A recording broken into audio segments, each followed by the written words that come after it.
Buenas tardes, estamos en Cátedra Jurídica en la Z, un programa dedicado al análisis de los temas jurídicos nacionales e internacionales de interés y actualidad de la República Dominicana y el mundo.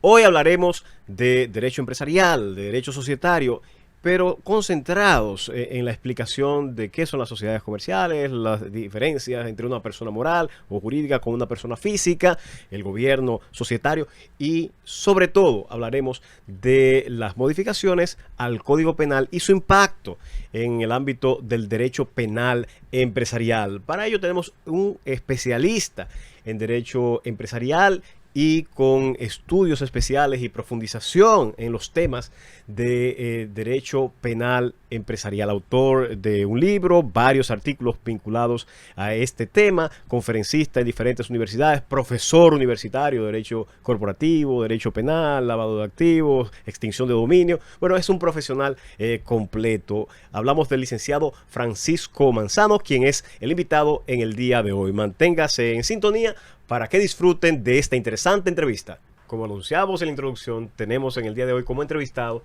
al licenciado Francisco Manzano, un gran abogado, un abogado muy completo. Creo que de esta generación es uno de los mejores abogados. Tiene experiencia en materia laboral, materia penal, materia civil.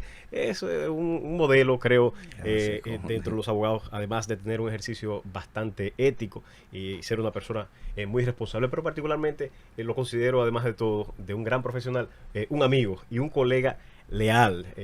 Francisco Manzano, bienvenido a este espacio Cátedra Jurídica. Gracias. Ya ansiaba por estar por estos lados, compartiendo con todo el público de Cátedra Jurídica. Gracias a ti, Conde. No, de verdad. Yo recuerdo, fíjate, donde nos conocimos, en una de las grandes firmas de la República Dominicana. Manzano salía y yo lo iba a sustituir en una posición. Yo nunca en la vida había ejercido derecho laboral. No había ejercido derecho laboral. Había ejercido mucho derecho penal, en materia constitucional, muchos recursos de amparo, derecho administrativo, contencioso administrativo, sobre todo derecho penal y civil. Pero y había abominado el derecho laboral. Cuando llego a esta firma, el grueso de los casos eran casos precisamente laborales. Y veo yo a Francisco Manzano, que está en la transición, haciéndome el traspaso del expediente, cómo maneja con esa fluidez, con esa capacidad, con esa habilidad, todo lo que tiene que ver con el mundo laboral. Yo dije, yo no sé qué yo voy a hacer con estos casos. Tú manejabas casi 100 casos laborales. Pero con esa capacidad que tú tienes, con esa pedagogía y con esa lealtad, porque eso es ser leal. Tuviste la cortesía, sin entrar ya dentro de tu obligación, de servirme de consultor, de orientador, y eso particularmente te lo guardo aquí en el corazón, y es parte del respeto que te prodigo, tanto en el ejercicio como en este espacio que quiero que lo hagas tuyo. No, ya desde ahora, aunque no me invite, te llamo y te digo, mira, quiero ir a tratar tal tema. Bien, el día de hoy no nos convoca precisamente el derecho laboral, sino precisamente ante la reforma del Código Penal, por fin, un Código Penal que muchos acortaban la discusión, decían 20 años, eran casi 30 años en discusiones, de propuestas, de necesidad de reforma, que finalmente ya tuvo al menos un feliz término, imperfecto, pero a mi juicio mejor que lo que se tenía. De ese Código Penal es mucho lo que hablaremos aquí. Esta no será la única entrevista. Nos centraremos, para que nos dé el tiempo, en los aspectos que tienen que ver esencialmente con el derecho penal económico y sus colindancias. Pero antes de adentrarnos a ese mundo, vamos a entender primero el mundo de las sociedades comerciales. También hay que decir, Manzano, dentro de su amplio espectro de conocimiento, domina también bastante el derecho empresarial, el derecho societario, que de hecho tienes una maestría en derecho empresarial por la universidad sí, dos maestrías, una acá y una en la Universidad de Alcalá de Henares. Perfecto. Entonces, vamos a comenzar por esto. Antes de hablar de delitos societarios, en aquellos de derecho penal económico, vamos a entender qué es una sociedad. ¿Qué es una sociedad comercial? Mira, lo primero que hay que diferenciar, que empresa y sociedad son dos cosas totalmente disímiles. La empresa es la unidad económica produciendo, y eso lo puede hacer una persona física o lo puede hacer una sociedad. La administración de esa explotación es la que lo puedes hacer a través de una sociedad comercial. Y ahí es que entra la sociedad comercial, es la parte jurídica de la administración de la explotación de la empresa. Entonces esa sociedad es aquella que se reúnen socios, invierten dinero para que con su aporte puedan tener responsabilidad limitada hasta ese aporte y puedan entonces tener un principio de explotación económica y así tener beneficios. Las empresas siempre tienen beneficios económicos dentro del riesgo permitido que permite el derecho. Es decir, las cuestiones que el Estado no puede suplir, según las teorías de Joseph Stiglitz, se pone como un ente supervisor y deja que las empresas sean que den todos los servicios básicos que hoy tenemos en día en la sociedad. Francisco, ¿qué diferencia, cómo le podrías explicar a nuestros oyentes la diferencia que hay entre esa persona física y la persona jurídica o moral de la que forma parte, como accionista o como socio? Sí, es totalmente diferente.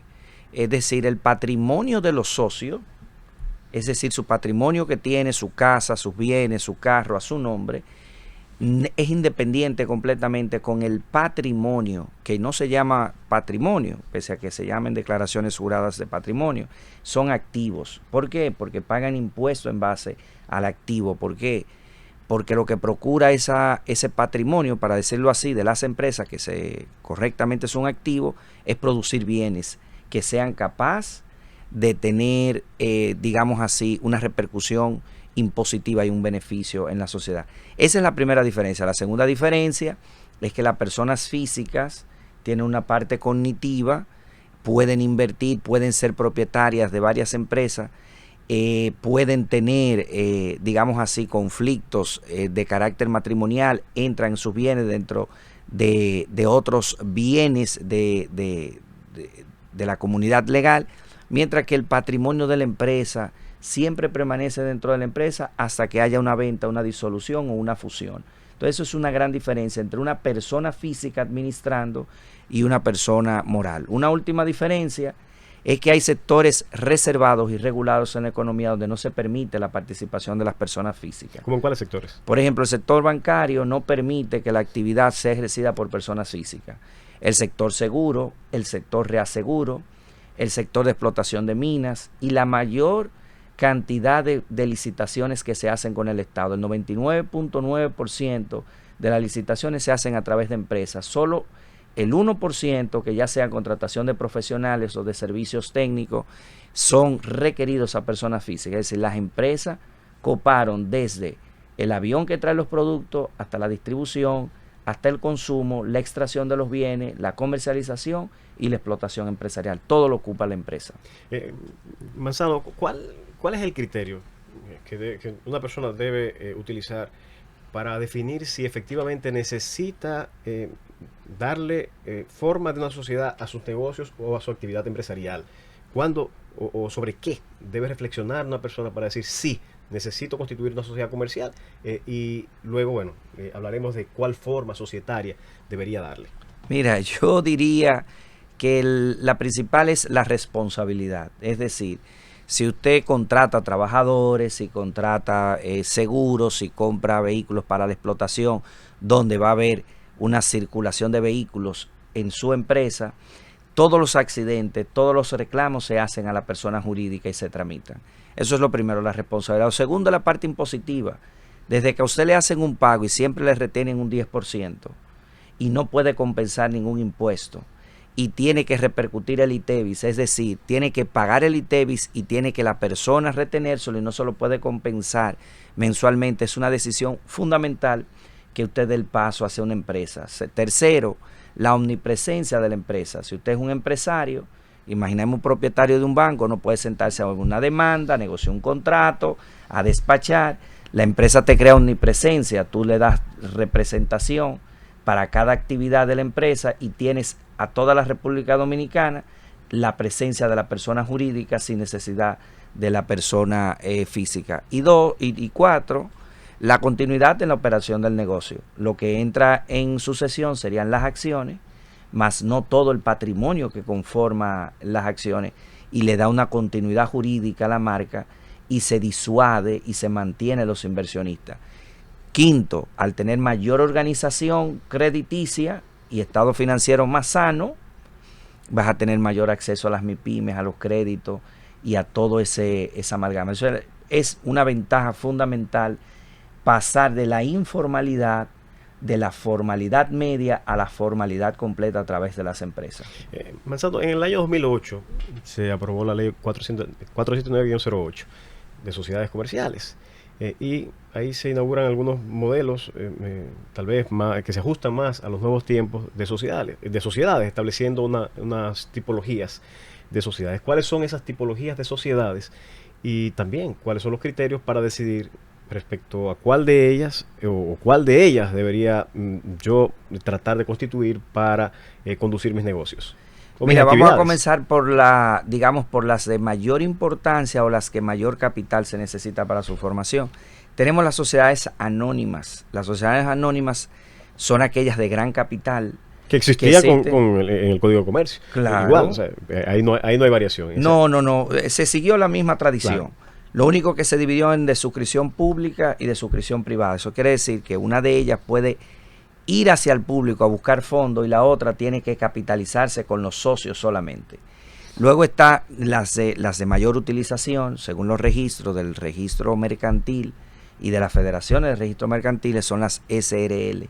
Las SRL con un capital de 100 mil pesos se constituyen en socios, no accionistas, y esta es, digamos, la más flexible. ¿Qué permite esta? Que los socios que se unan, si uno de ellos fallece, pueda continuar la operatividad jurídica y vengan los herederos si no hay una cláusula que limite la entrada de socios y que se tenga que hacer durante un tiempo la administración de una sola persona y luego hacer ingresar a otra persona para no entrar en una EIRL sobrevenida. Estamos entonces con la sociedad anónima simplificada. Luego que creces un poco de la SRL, es el intermedio entre la SA y la SRL, está la sociedad anónima simplificada. ¿Por qué? Porque su regulación completa es compatible con las sociedades anónimas. Y esta implica que tú puedes ajustar un poco más la operatividad. La hace más fluida, no necesita presencia, puede utilizar los medios electrónicos para modificar los estatutos, puedes tener bases para modificar el quórum y es un poco más especializada cuando ya tienes más negocio. Luego están la EIRL, que son las empresas individuales de responsabilidad limitada. ¿Por qué se llama empresa? Porque ciertamente es una sola única persona, no conforma una sociedad, y en esta es la primera empresa que usted debe de tener. Ya las otras modalidades, sociedades en comandita por acciones, las uniones empresariales, sociedades en participación, no son tanto usadas porque dependen del nombre, del apellido que salga, entonces casi no son usadas. De hecho, en la práctica, en mi ejercicio, nunca las he visto, nunca las he constituido para su recomendación, porque en uno y otro caso se compromete la responsabilidad de los socios. Claro. Y nunca es permitible. En ese concepto, en estos 4 minutos que nos quedan, quisiera que nos detuviéramos, explicar mejor esto de mi límite de responsabilidad hasta mi participación. Explicar un poquito este concepto de una manera que se entienda y cómo se establece ese límite en las EIRL. Como yo delimito cuando es una sociedad personal el patrimonio de esa unidad societaria con mi patrimonio individual. Si hay una delimitación en ese caso y en el resto de las demás tipologías. Mira, en todo el límite es el mismo. El límite es el aporte. Cuando hablamos del límite de la responsabilidad es que si una empresa por alguna razón, pues es ejecutada, es esto, la proporción del aporte que se hace, usted lo aporta en la empresa y ese es el límite que usted tiene. ¿Por qué? Porque si no, las personas no... Esto está pensado para países donde se incentiva la producción de nuevas empresas, donde usted distribuye China y dice, bueno, pero vamos a hacer una distribución de toronja, vamos a ir al huevo, vamos a ir a otras ramas, y entonces no entrelaza las empresas. Entonces, para eso, si usted hace un aporte entre socios y tú lo que quieres es buscar que entre en dinero y tú haces la participación, lógico es pensar que tú solamente le des responsabilidad a los accionistas en base a ese límite. Yo invertí 10 millones en esa sociedad. Mi límite de responsabilidad está limitada a esa inversión. Al capital social, cuando se disuelva, son 10 millones. Cuando se disuelva o si hay alguna contingencia, algún daño que la sociedad tenga la obligación de reparar, mi responsabilidad llega hasta ese límite, salvo, bueno, las excepciones del artículo 12, que lo vamos a ver. Exactamente. Bueno, vamos a aprovechar y entrar ahí. Pero antes de entrar ahí, la diferencia ahí, ¿cómo yo establezco la diferencia entre mi responsabilidad en una EIRL?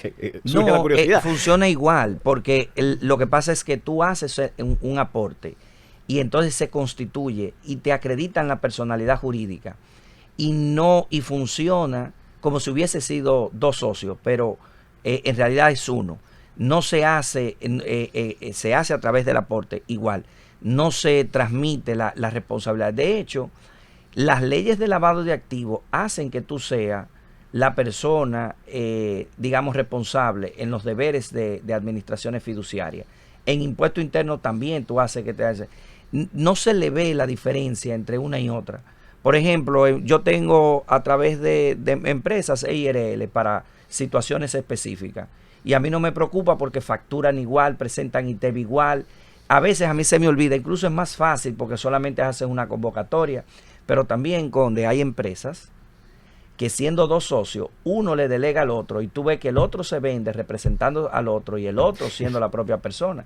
Porque en el tema de la sociedad comercial lo que importa es la personalidad jurídica de frente y de cara al mercado, de frente, de cara al de afuera. La organización interna es más de regulación y de protección de los fondos de los que invirtieron. Sumamente interesante. Entonces vamos a dejar en el tapete para el siguiente segmento, continuar con esta entrevista. Vamos a hablar en el siguiente segmento qué es esto del velo corporativo o la inoponibilidad de la personalidad jurídica, pero por igual lo más práctico, cómo se constituye una sociedad, cuáles son los pasos que deben darse, cómo se organiza, cómo esa sociedad se gobierna, y ya también ahí vamos a hablar de cuándo incurren los socios, los accionistas o la misma sociedad en responsabilidad penal. Manténgase en sintonía con Cátedra Jurídica en la Z. Estamos aquí con el licenciado Francisco Manzano. Estamos con el licenciado Francisco Manzano en esta cátedra jurídica dedicada al derecho societario, a los delitos societarios, para un poco edificar respecto a los cambios que se han generado y se han producido en la República Dominicana desde allá, desde la modificación de la ley o la aprobación de la ley de sociedades en el año 2008 y ahora la aprobación de un nuevo Código Penal. Estamos buscando estas colindancias para edificar a nuestro público. Para eso tenemos y contamos aquí con la presencia del licenciado Francisco Manzano. Dejábamos en el tapete, en la discusión, un tema muy interesante. Esto de la inoponibilidad de la personalidad jurídica. El licenciado Manzano decía, bueno, yo tengo una responsabilidad hasta el límite de mi participación. Ahora, ¿tiene eso la posibilidad de romperse, de levantarse? Y bueno, aquí es que está la idea y el concepto del levantamiento del velo corporativo, que se ha usado una figura literaria para explicar de alguna manera o referirse a este mecanismo que se tiene en algunos casos. ¿Qué es esto de inoponibilidad de la persona jurídica que marca el artículo 12 de la ley de sociedades? Así como también, bueno, o lo que también se refiere, sobre todo la legislación de origen inglés, lo que es el levantamiento del velo corporativo. Mira, has hecho un planteamiento interesante y lo has llamado correctamente. Es un mecanismo, no es una institución jurídica como la apelación, como los recursos. Es un mecanismo que se le da al juez en el 12.5 o a las partes para que cuando una empresa es utilizada con fraude a la ley, no el fraude penal, sino el fraude a la ley, es decir, el no hacer las cosas correctas con la sociedad, puede ser abusar de la personalidad jurídica o utilizarla en fraude de esas proporciones. Ahí se utiliza el levantamiento de velo corporativo y lo unes con lo que dijimos en el segmento anterior, de que el límite de los aportes de los socios o de los gerentes se concurran hasta el punto que ellos hayan invertido. Aquí sufre la excepción. Y el principio real es el principio de oponibilidad de la persona jurídica, es decir, que tú le opongas en esa demanda en daños y perjuicios de un accidente de tránsito de 2 millones de pesos, que el patrimonio total sea 500,000, tú le opones la personalidad jurídica y le dices, no, la deuda es a la empresa. Pero si esa empresa es utilizada con fraude, dígase que se insolventa en el proceso litigioso, dígase que utiliza una compañía de carpeta sin ningún tipo de bien y la pone a operar, no tiene registro mercantil, no tiene el registro mercantil actualizado, no tiene RNC, no tiene RNL, el Registro Nacional Laboral, pero tampoco tiene facturaciones con comprobante. Entonces esa empresa está siendo utilizada con fraude a la ley. Entonces, ¿qué usted hace? Que en el marco de la demanda, cuando usted hace una reclamación, no solamente incluye a la empresa, sino que también incluye a los gerentes para hacer el levantamiento de velo corporativo. ¿Por qué yo digo a los gerentes? Porque los socios, si no son gerentes al mismo tiempo, nunca lo puedes concurrir en el levantamiento de velo corporativo, porque los socios no son un órgano deliberativo, son las asambleas, las universales, las ordinarias y el consejo de administración. Y el velo de velo corporativo va directamente a los órganos de administración, no a los socios, porque los socios no nada más se reúnen una vez al año en una asamblea general ordinaria anual. Eso nos recuerda a una de las decisiones que dio origen precisamente a este instituto, a este mecanismo, y fue el dueño de compañías de taxis. Creaba una compañía de taxis por cada taxi que tenía, y tenía creo que bueno, cientos de unidades de taxi, por el riesgo en los accidentes de tránsito y el perjuicio que le causaba en su negocio, en su operativa. Bueno, pues precisamente ese fue uno de los precedentes y de las razones que vio el juez que esta constitución de esta sociedad se utilizaba precisamente para evadir una responsabilidad frente a las personas que resultaban dañadas por estos accidentes de tránsito. Y bueno, y ahí se produce un levantamiento de este velo yendo al patrimonio personal del accionista, en este caso, que era también el gerente de esa sociedad. Eso es un muy buen ejemplo. En la República Dominicana tenemos algún precedente, tenemos ejemplos de este tipo de temas. Mira, por ejemplo, yo cito un caso de una empresa, una compañía de carpeta que se ponga en Newport Air, ¿verdad? Y que venda boletos aéreos. Tú comienzas a comprar boletos aéreos, sin embargo no tiene local físico, no tiene absolutamente nada. Esa compañía de carpeta, que yo le digo compañía de cajón, porque las compañías de carpeta pueden existir si tienen activo simplemente para darle mantenimiento y ser fácil venta. Esa no quiero satanizar las compañías de carpeta, quiero satanizar las compañías de carpeta que no tienen activo, que no son holding, no son tenedoras de acciones de nada, sino que simplemente tú la colocas, recibes fondos y al final no das el servicio de los temas aéreos, de los tickets. Entonces tú vienes, demandas, no encuentras ningún domicilio, pero sí localizas a los socios. Entonces, ¿qué pasa? Hay precedentes de personas que hacen compañías de servicios de construcción y van y se presentan a las constructoras que subcontratan algunos servicios, por ejemplo, emplafonado y ese tipo de cosas que ellos no necesariamente tienen que tener un personal, chirrocero, ese asunto, y contratan estas empresas asumen y toman el dinero, después no cumplen y emiten factura, pero sin factura, sin comprobante, porque dicen que la van a entregar al final. De repente, ese tipo de situaciones, tú haces un acto de comprobación notarial de la ausencia de domicilio, pides las certificaciones del lugar y demandas conjuntamente a la empresa el levantamiento del velo corporativo para que le sea común y oponible la sentencia civil. Pero si hay una retención de un delito penal, también puedes ir a acudir al levantamiento de velo corporativo. Ahí también está una protección especial del Código Laboral para los trabajadores. Ahí existe la protección en caso de que, bueno, ya entramos y derivamos a otra materia, en caso de que no sea solvente esa sociedad, hay una solidaridad con la empresa que contrata respecto a las prestaciones de esos trabajadores, porque hay una obligación al momento de contratar de que esa empresa sea solvente. Si no es solvente... Artículo 11 y 13 del Código así es, Laboral. Entonces, pero para no desviarnos, ahí quisiera, hay muchos de los amigos oyentes que tienen el interés de entender y saber cómo se constituye una sociedad comercial, desde los pasos que hay que dar en ONAPI con el registro de un nombre comercial hasta los pasos que hay que dar en la Cámara de Comercio y el registro mercantil. ¿Cuáles son los pasos que hay que dar? Es muy fácil, porque antes eran 12 pasos, 7 socios. Eso se redujo a la disponibilidad. Incluso antes de usted pagar puede saber la disponibilidad del nombre que usted desee colocar. Hay que saber que un nombre comercial, una marca, son dos cosas diferentes. Un rótulo, un emblema, todo se registra de manera aparte.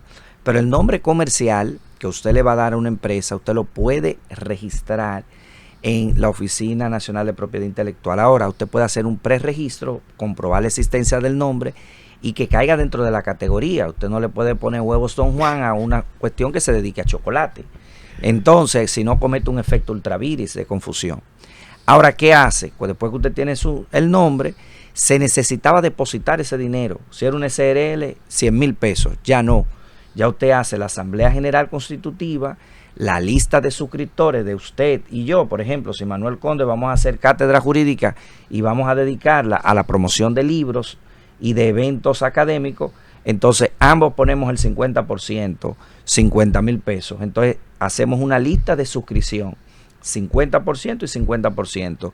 Firmamos esa documentación, se certifica, elegimos cuál va a ser el presidente de la Asamblea Constitutiva y esa documentación la depositamos en el registro mercantil y el registro mercantil nos da un certificado de registro mercantil donde consta los datos, los órganos societarios, la cantidad de acciones, y eso nos permite con esa documentación ir a obtener nuestro RNC, con el que vamos a emitir nuestras facturas con comprobante, y nos permite después tener el RNL para nosotros contratar personas para que ingresen a laborar en esa que pudiera ser una interesante empresa. Y por igual, si quiere contratar con el Estado, tiene que hacer otro registro en compra y contrataciones. Hay que hacer un registro en compra y contrataciones. En ese orden, Manzano, quisiera rápidamente que... Y en ese momento siempre hay que aprovechar y hacer la asamblea donde se autoriza la primera resolución, donde se autoriza la apertura de cuenta, la emisión de sellos, claro.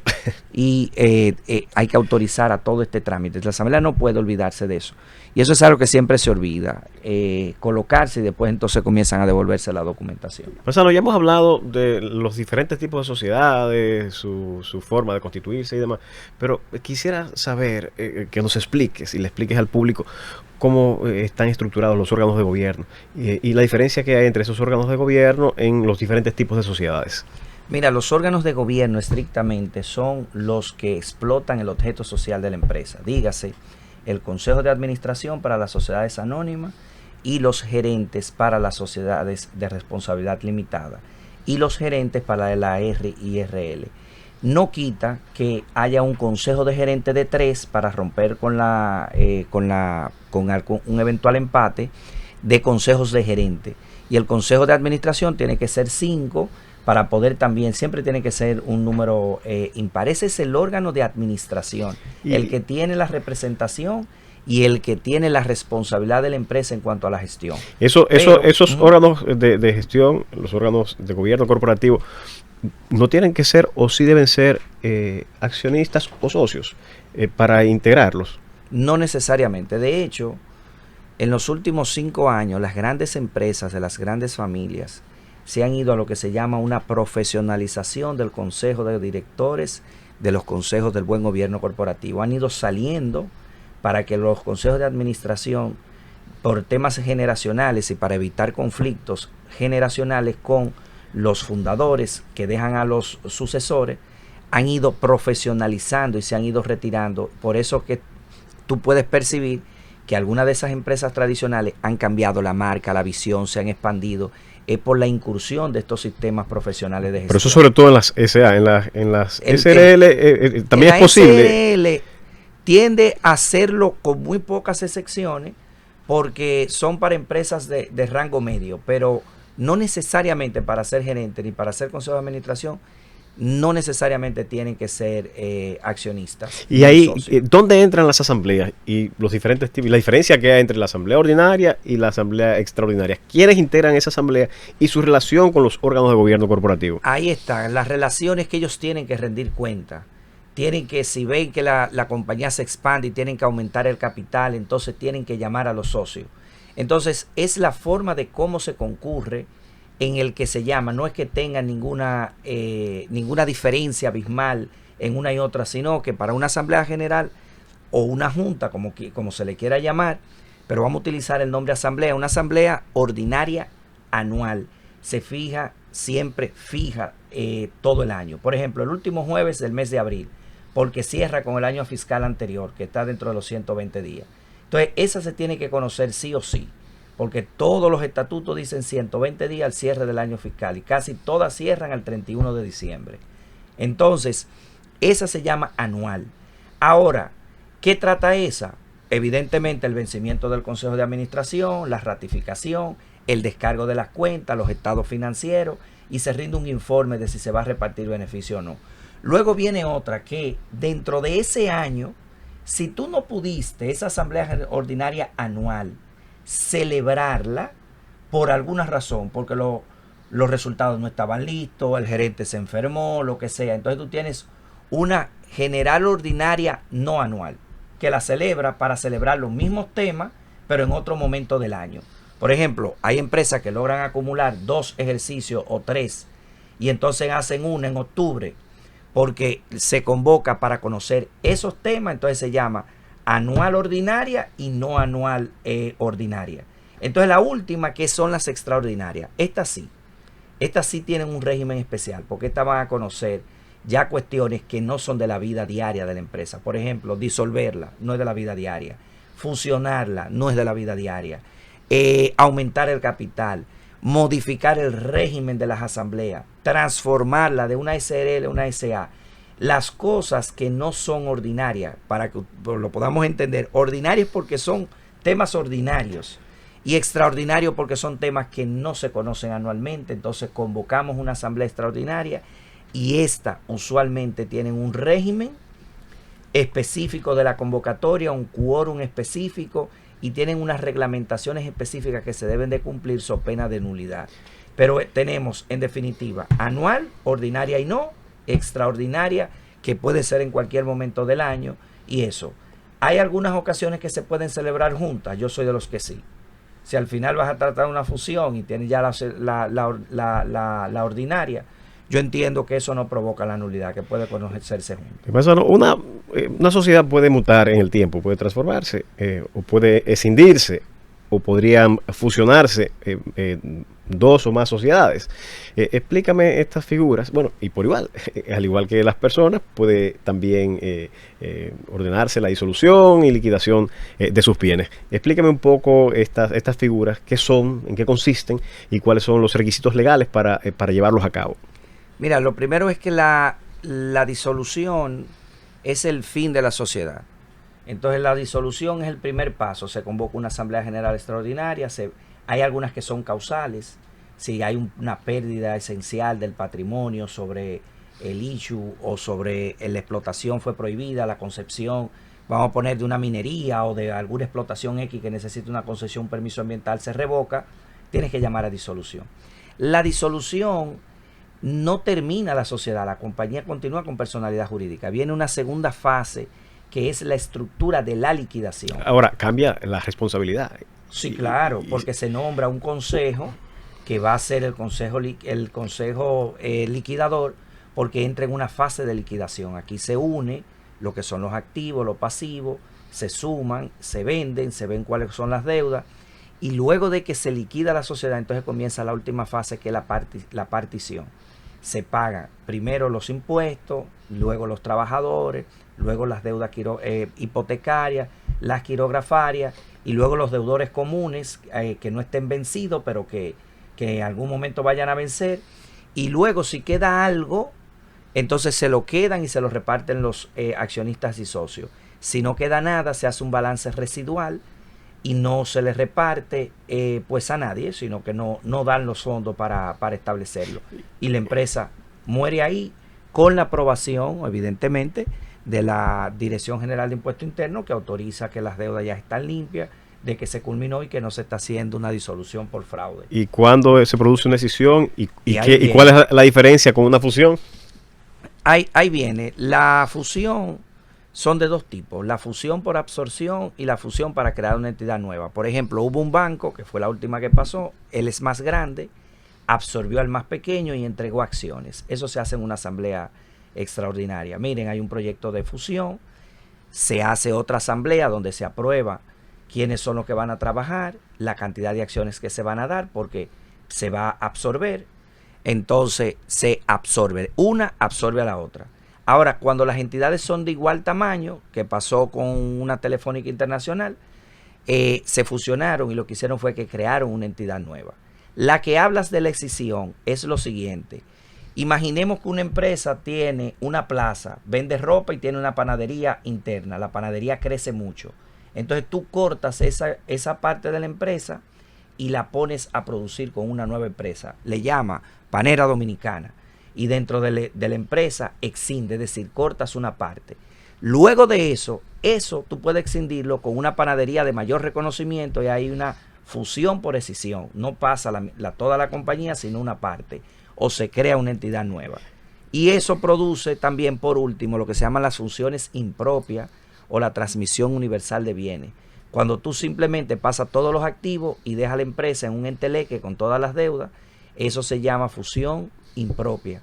Y la transmisión universal, cuando tú sí resuelves todo y lo que hace es que vende todos los activos y pasivos y lo transmite en otra, entonces ahí se llama transmisión universal, en la forma en cómo pueden unirse las empresas. Muy interesante, hay muchísimos temas que explorar con esto, claro que, pero en otra ocasión vamos a dedicarle a esos asuntos. Por ejemplo, el tema de la falta de una disposición legal para el control de fusiones, sea Xbox o ex ante, de esas fusiones que a veces generan unas posiciones de dominio en el mercado que podrían afectar precisamente su funcionamiento. Pero bueno, eso es otro tema de cara a otras áreas de especialidad que sé que también dominas. Pero el tema que nos queda pendiente para el siguiente segmento son los temas de derecho penal empresarial. Bueno, que lo estamos anunciando del inicio, pero ya en el próximo segmento entramos de lleno a tratarlos. Manténgase en sintonía, estamos en Cátedra Jurídica en la Z con nuestro invitado, el licenciado Francisco Manzano. Seguimos en Cátedra Jurídica en la Z, aquí gozando, disfrutando de este banquete del hermano y amigo, el gran profesional de derecho Francisco Manzano. Hemos anunciado, hemos hablado que vamos a hablar de derecho penal empresarial, bueno, y generando el contexto, hemos agotado los dos primeros segmentos. En este último segmento vamos a hablar ya de lleno de toda esta subcategoría de los delitos societarios, el derecho penal empresarial, de lo cual nuestro invitado no solamente es un estudioso, sino que tiene resultados de esos estudios en una publicación sobre precisamente derecho penal empresarial. Varias publicaciones, pero una de una índole especial, pues es un libro que es consultado por todos los abogados de la República Dominicana que ejercen en esta materia. Quisiéramos hablar de esto, pero en una primera aproximación, quisiera que habláramos de aquellos que nacen de la ley 479-08 de sociedades. ¿Cuáles son esos delitos de índole societario definidos en esta ley? Mira, el abordaje de la ley es un poco compleja porque cada tipo societario tiene un grupo de delitos y hay otros delitos que son para todas las sociedades y hay delitos de remisión propia, es decir, delitos que no se configuran, sino que te dicen, bueno, se resolverán conforme a las disposiciones de tales artículos. Pero para una mayor comprensión didáctica, yo suelo dividirlo en los que son los delitos formales, aquellos delitos donde el gerente tiene el deber de convocar a la asamblea, eso es un delito. El hecho de establecer los estados financieros o los registros internos de la empresa, que ya no se habla de libros, porque ya la mayoría lo hacen a través de medios digitales. La contabilidad y aquellos delitos de convocatoria o de repartición de dividendos. Esos deberes formales, yo los clasifico. Ahí te encuentras 40 delitos de esa categoría. Está una segunda categoría de delitos que son los de administración. Lo de la administración desleal o la administración indebida. Cualquiera que sea su forma, recaen en el artículo 479 de la ley de 479. Entonces, ¿qué pasa con estos delitos de administración fraudulenta? Que es cuando el gerente, en beneficio propio de un tercero, pero siempre en perjuicio de la sociedad, nunca puede ser en beneficio por aquel principio de lesividad, hace uso y abuso de los bienes sociales. Entonces, es decir, lo dedica a una determinada cosa que no fue lo que es destinado. Usted tiene camiones de una cosa de construcción y comienza a construir una villa. Comienza a arrendarlos mientras están en fines de semana. Eso es un ejemplo de la administración desleal. El mero hecho de usted establecer que no existen dividendos, que no concurren y se adelanta pagos a través de aumentos de salario. Que hay una interesante sentencia que establece que cuando usted paga un determinado salario, se va al mercado, impuesto interno, lo hacía antes, no lo sé si lo está haciendo ahora, pero hacía una media de los trabajos que hacía. Entonces, por ejemplo, 400,000 para ese pago de ese gerente de manera, pero tú te estabas repartiendo 800,000. Entonces te reconocía 400,000 como salario y los otros como dividendo de adelantamiento de dividendo. Entonces, eso es una administración fraudulenta de los fondos de la sociedad. Hay una última categoría son los delitos de constitución o los que son de los que tú tienes que dar información exacta al registro mercantil. Para tú hacer un negocio tiene que haber un ente público que no cometa, que esté al tanto de las informaciones. Entonces tienes que dar información y fe pública de esa información. Entonces no puedes registrar cosas que no sean realidad de la empresa. Si un accionista salió, pero no te conviene que se registre que ese accionista salió, o esa operación no se hizo y tú no quieres registrar la operación, ese es el artículo 499 y 500, donde lo tienes, digamos, articulado como una falsedad en la declaración del registro mercantil. Última categoría es la de la debida instrucción del derecho de información. El artículo 36 dice que cuando tú tienes más de un 5%, tienes derecho a tener el contenido de la información de la empresa. Nombras un contador para que haga un informe contable y ese contable le obstaculizas las labores para la verificación de la empresa. Esos son delitos de obstrucción en la determinación de la responsabilidad del órgano de administración. Hay dos delitos. Una, donde obstaculiza para que se verifique tu propia responsabilidad, y otro, cuando lo establece en una especie de obstaculización a los contadores. No me gustó que ese tipo de delitos fueran de acción puramente privada, porque también se puede utilizar para abuso de confianza, para estafa, que son delitos conexos, que yo lo explico en mi libro, que aunque no sean delitos societarios per se, son los llamados delitos conexos, porque se puede dar que a un gerente le den una aplicación, un dinero para que haga una determinada inversión, y ahí no está haciendo abuso de los bienes sociales, sino abuso de confianza por la aplicación determinada de esos fondos. Bueno, ahí entraste en términos técnicos, que si nos vamos, que es propio del Código Procesal Penal, esa clasificación que establece de acción pública en instancia privada y acción privada. Dependiendo de esa clasificación, es el procedimiento que ha de agotarse y quién tiene la responsabilidad de mantener y continuar el proceso. Pero bueno, nos distraeríamos, pero de manera general, cuando hablamos de una acción pública, es la que tiene el Ministerio Público la responsabilidad de impulsar, e independientemente el querellante o la víctima desee querellarse, participar o no, el proceso sigue adelante porque se entiende que es el conglomerado de la sociedad que está afectada, la acción pública en instancia privada, que es necesario una instancia para mantenerse, una denuncia, una querella para que el proceso continúe, y aquella que es de acción privada, que es donde se sitúan estos delitos societarios descritos por el licenciado Francisco Manzano. Eso es rápidamente la diferencia entre los dos primeros. Claro. Los dos primeros y el último es que los dos primeros hay que pasar por el filtro de los fiscales, del Ministerio Público, y luego una audiencia preliminar. En el caso de la acción privada, lo que muchos vemos como una ventaja es que vamos directamente al juez, y para las medidas de instrucción, bueno, se pide el auxilio al Ministerio Público para ejecutar esas acciones que por vía propia no puede el actor privado. Pero bueno, luego de esa explicación breve y rápida, vamos a continuar con alguna otra tipificación, o ahí concluyen. Esas cuatro grandes, esas 5 grandes grupos reúnen casi 100, 110 delitos. También pudiéramos abarcar que hay delitos que tienen que ver con el mercado de valores, pero ya no son. Ahí nos vamos a otro programa. Eso para el siguiente. Están en la ley. Perfecto. Pero entonces remiten a esa tipificación y es un poco más complejo. Ahí tendríamos que tener un programa especial. Perfecto. Ahora bien, Manzano, esto es muy propio. Tú hablabas de las empresas familiares. Hay que decir que los datos y las estadísticas, en el caso de República Dominicana, y bueno, y también en el caso de España, una parte importante del tejido empresarial son empresas familiares. Y entre esas familias se producen unos litigios que a veces son infinitos. Pero por la falta de la ley. Por falta de ley, y también por falta de lo que tú decías. Porque hay una ley de la especial. transición hacia esa cultura de una profesionalización de la administración y las deslealtades que se producen. Hay muchos precedentes en la jurisprudencia dominicana relativo a este tipo de violaciones, cuando un grupo familiar de alguna manera quiere sacar patrimonio, esconderlo, disiparlo o aprovecharse del patrimonio común. Sí, hay muchos. No voy a mencionar porque esa es mi práctica profesional, pero sí hay bastante. Pero eso se debe a que en otros países hay leyes empresariales familiares que no están regidas por la comercial normal.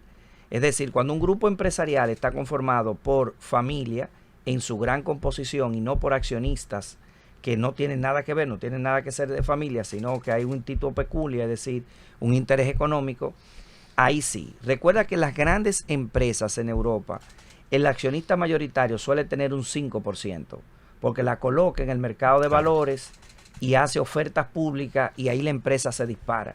Es decir, lo que vemos como empresario en el mundo fuera de aquí, tratan de manejar las cuentas de manera tan transparente que puedan llegar al mercado de valores. Se aprobó un nuevo código penal, Sí, claro. ya vamos a entrar ahí.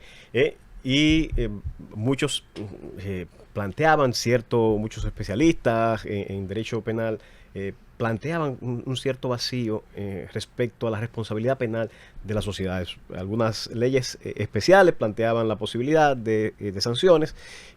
Al parecer en este nuevo código un poco se solventan. Pero bueno, antes de entrar en ese detalle, primero explícame la diferencia o las novedades que trae ese nuevo código penal con relación al derecho penal empresarial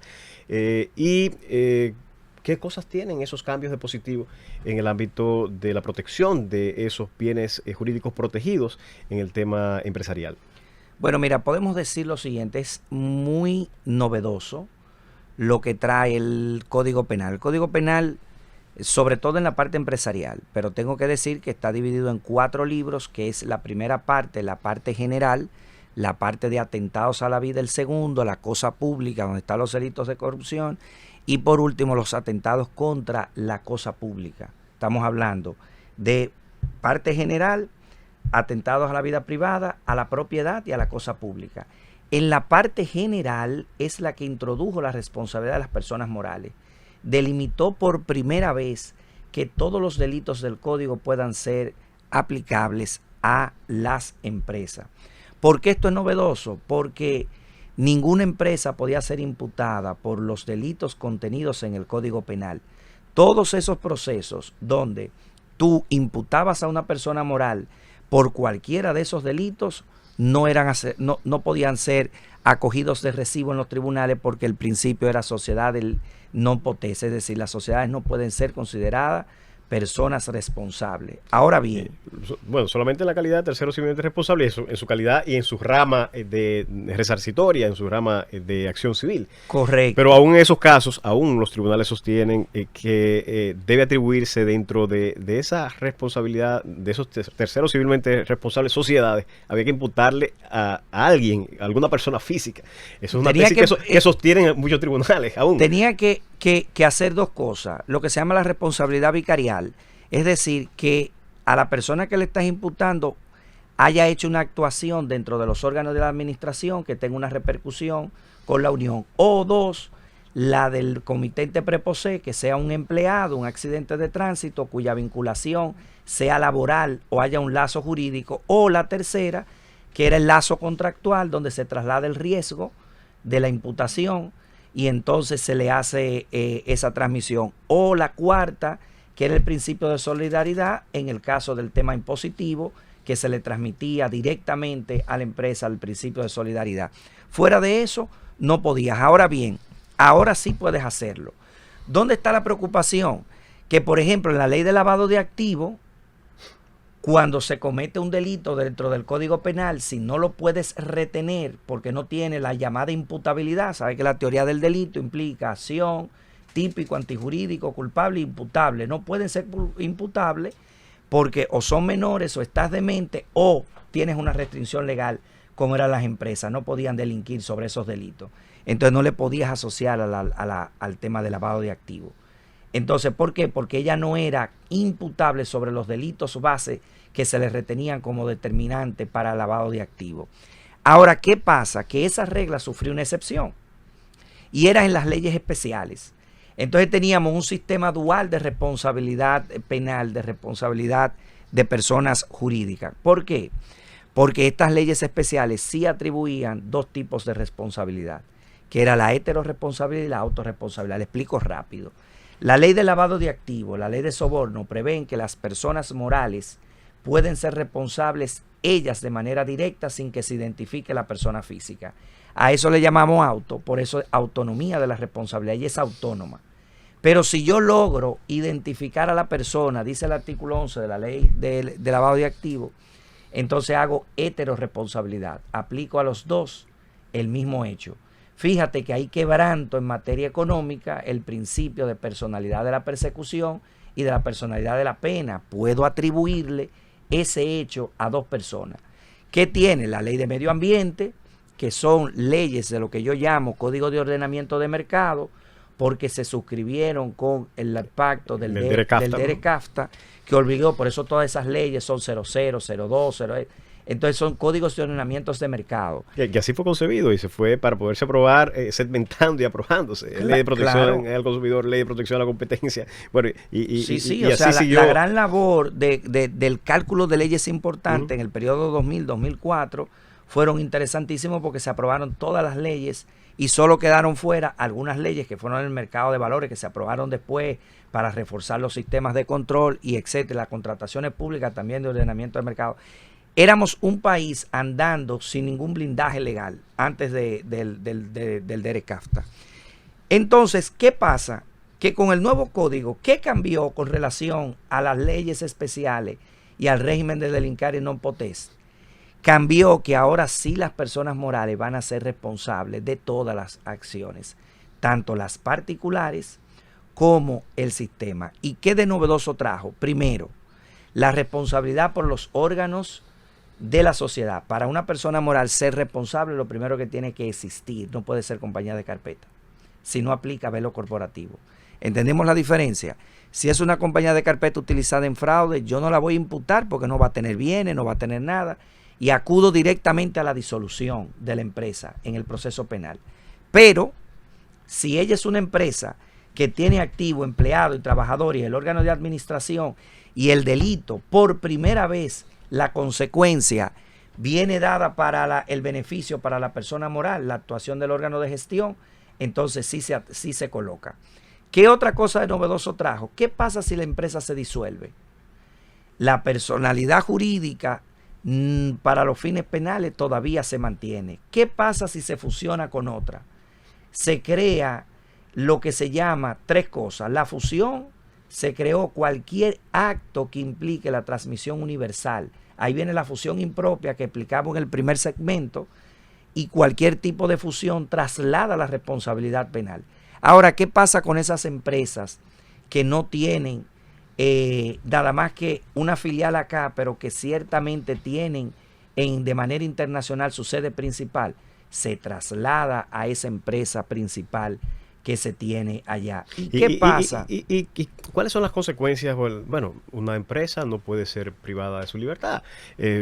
¿Cuáles son las consecuencias que tiene podría tener? Imagino que cada una de estas tipificaciones tendrá una sanción específica.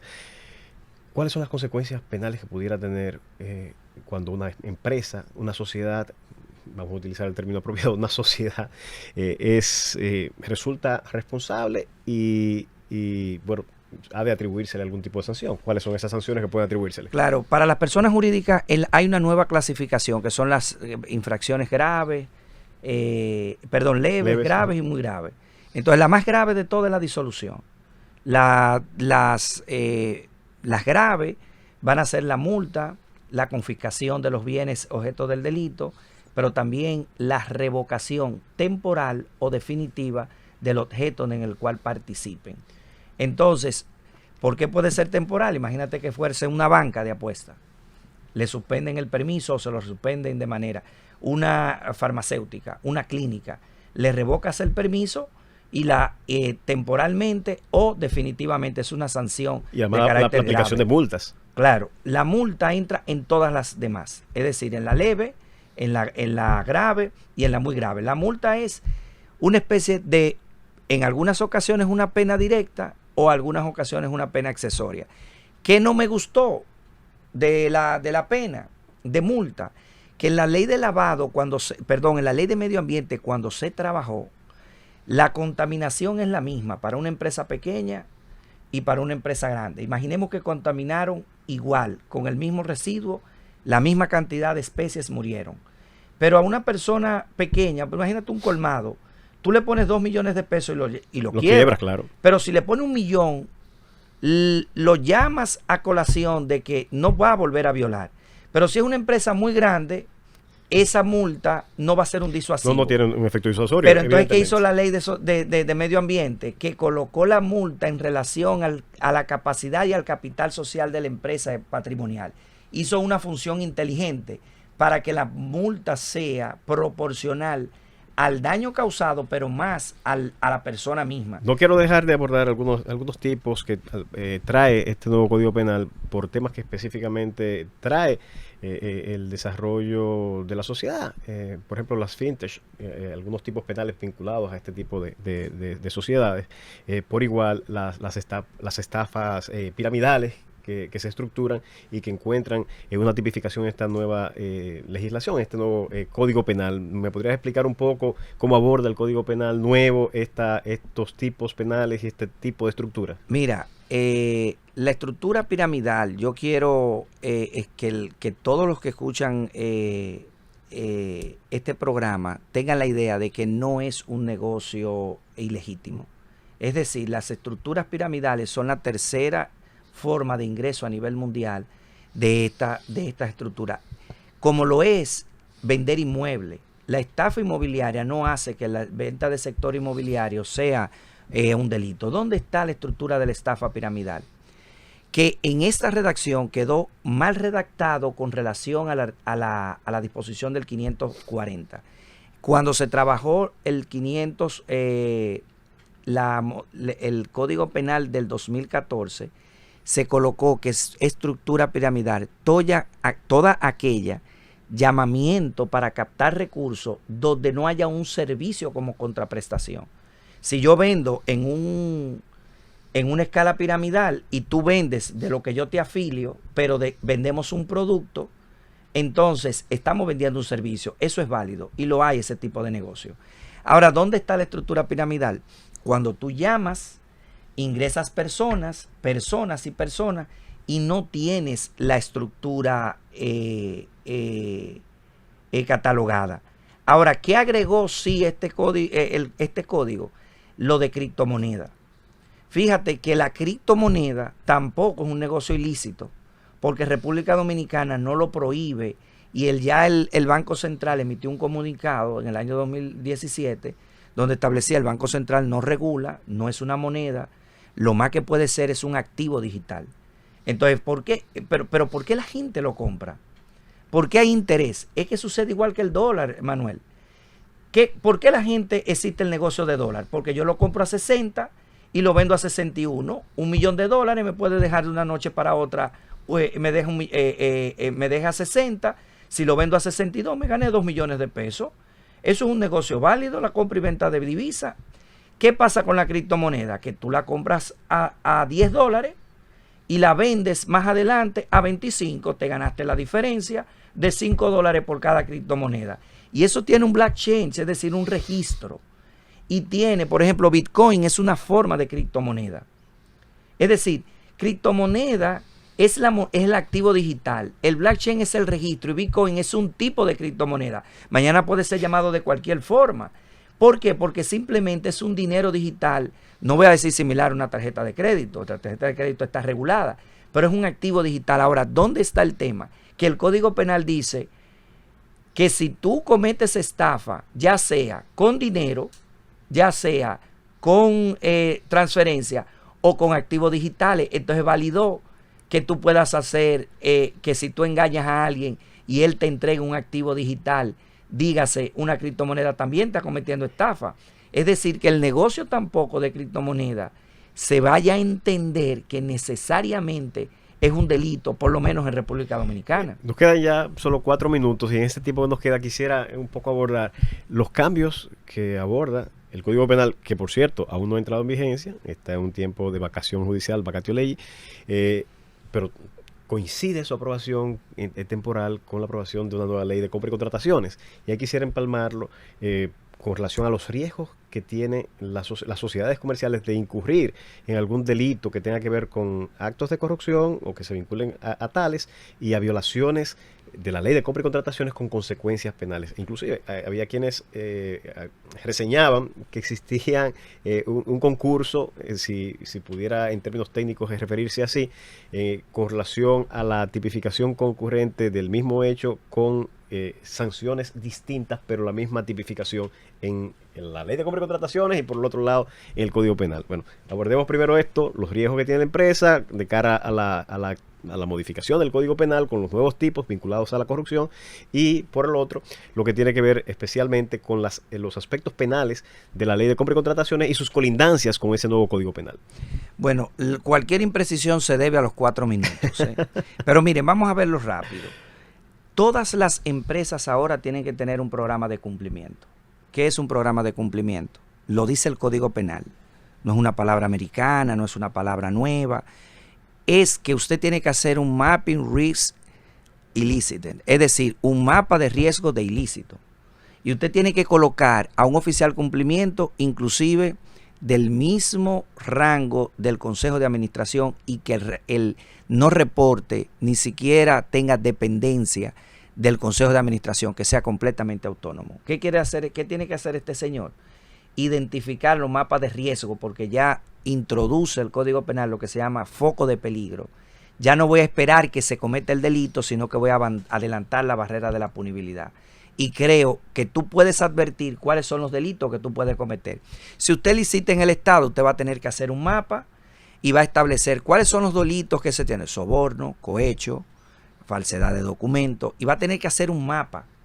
Y dentro de ese mapa usted va a tener que identificar quiénes son los puestos y los empleados internos que más cerca están de esas prácticas y de ese trabajo. Ya no va a ser tan fácil como tú decir, bueno, es que ese empleado no está, yo no sé quién hacía tal cosa. Ya tú tienes que tener un asunto. Entonces tú tienes que decir, bueno, si yo licito, ¿verdad? Por ejemplo, el servicio de transportar el combustible, mi mapa de riesgo es accidente de tránsito, multa, que se duerman, tengo que mitigarlo y tener un programa de mitigación, que hago revisión de temas de detención de alcohol, de detención de droga cada cierto tiempo. Si ocurre un delito, yo no voy a imputar a la empresa. ¿Tú sabes cuándo yo la voy a imputar? Cuando yo vaya y diga, dame tu programa de cumplimiento. Y cuando me diga, mira, yo hice todo lo posible. ¿Sirve de atenuante o de eximente? De eximente. Wow. Y en algunas causas de atenuante, pero es de eximente porque las empresas no pueden alegar legítima defensa. No pueden alegar provocación. Entonces la única eximente real es que tú digas, mira, dolosamente, como dice el código, dolosamente esta persona cometió este ilícito, pero saltó todos los controles. Entonces cuando usted vaya donde un juez, vamos a tener que tener siempre un oficial cumplimiento perito para habilitar, y la discusión va a ser pericial si tiene o no el cumplimiento. Ahora, ¿qué pasa con compra y contrataciones? El Código Penal establece varios delitos. Primero, un delito que me parece un poco extraño, tengo que estudiarlo un poco más, que es el de la suscripción de contratos que no cumplan las formalidades legales. Así se llama ese delito. No existe ningún Código Penal. Usted tiene un funcionario que el contrato, que usted prevé una licitación, se sube al portal, el funcionario ni siquiera ve la necesidad de cuál agua potable, qué papel de baño, no mira esas cosas, pero si él firma ese contrato sin que se cumplan los requisitos legales, se enfrenta a un proceso de una condena de casi de 2 a 5 años, en algunos casos de 10 años. Las licitaciones con los precios inflados, o con aquellas de sobreprecio, o con aquellos precios que estén por encima de valor de mercado. Si se contratan y los funcionarios contratan estos servicios con este tipo de cosas, están relacionados a la ley de contrataciones públicas. El tiempo es implacable, queda tema y un compromiso de nuestro hermano, amigo y gran profesional de Derecho, Francisco Manzano, de hacer otra cátedra. Próximamente estaremos programando para que ustedes, amigos oyentes, disfruten de estas disertaciones tan profundas, esclarecedoras y con gran componente pedagógico. Gracias, querido amigo, hermano, licenciado Francisco Manzano, por acceder a esta entrevista. Gracias a ustedes. Bueno, amigos oyentes, manténganse en sintonía con la programación de la Z101 y no olviden sintonizar la próxima Cátedra Jurídica el próximo sábado.